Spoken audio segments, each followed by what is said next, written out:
A near majority of Scots are now in favour of independence from the UK because of Brexit.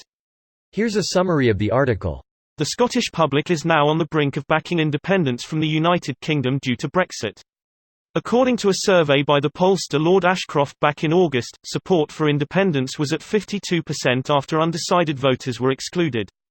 The shift towards independence among Scots, an average increase in 4 points from the start of the year, has been driven entirely by voters who are unhappy about the prospect of Brexit. With one recent poll also finding a majority for independence in Northern Ireland, it appears that the warnings that Brexit risked tearing the United Kingdom apart are starting to be realised. The governing Scottish National Party, which is campaigning for a second independence referendum, welcomed the findings. The facts are simple: the SNP has a mandate for a referendum, the Scottish Parliament has voted for a referendum and the Scottish people want an independence referendum, SNP Deputy Leader Keith Brown said. With support for independence growing, the Tories are holding democracy in contempt by opposing a fresh vote. This post received a score of 19,448, with an upvote ratio of 89%. Here are the top comments in response to this article. Near majority, so, less than half. 43% leave UK, 44% remain in UK with 13% undecided to be exact. What were the polls before their referendum? Near majority is a funny way of saying minority. If the cup's current measurement is greater than the previous, it's half full. If the cup's current measurement is less than the previous, it's half empty. Just give me a smaller cup, now it's more than half full. This guy's going for some population cleansing. I'm the last person alive, and I nearly always support how the majority votes. Between the next Scottish independence referendum and the Irish backstop mess, I expect Cameron, May, Johnson will be remembered as the idiots who killed the UK.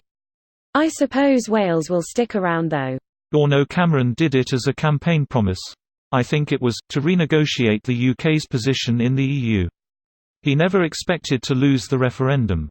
Neither did most of the Leavers. That's why they all fucking quit when it won, because they had no plan of what to do, and no intention of actually doing it. Jacobites like to play the really long game.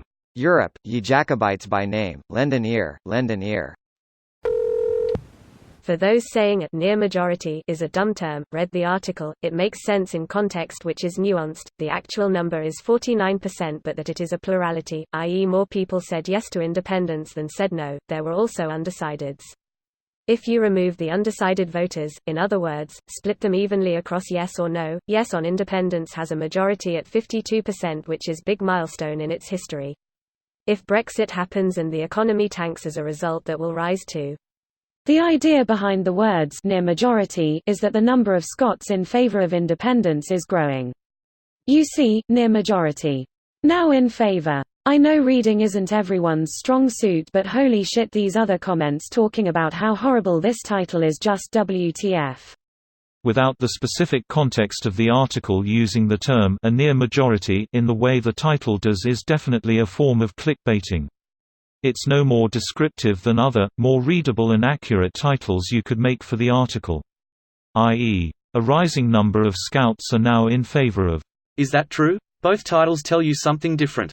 Near majority tells you it's near 50% but certainly below. Rising tells you the rate of change, in that case that it's positive, but not where it lies. If support for independence jumped from 25% to 30%, it would certainly be rising but not be at a point of significance. This video was automatically created by Reddit to speech. The article and comments in this video were selected from Reddit according to their upvotes, and any paraphrasing was performed by smmry.com, without any human intervention.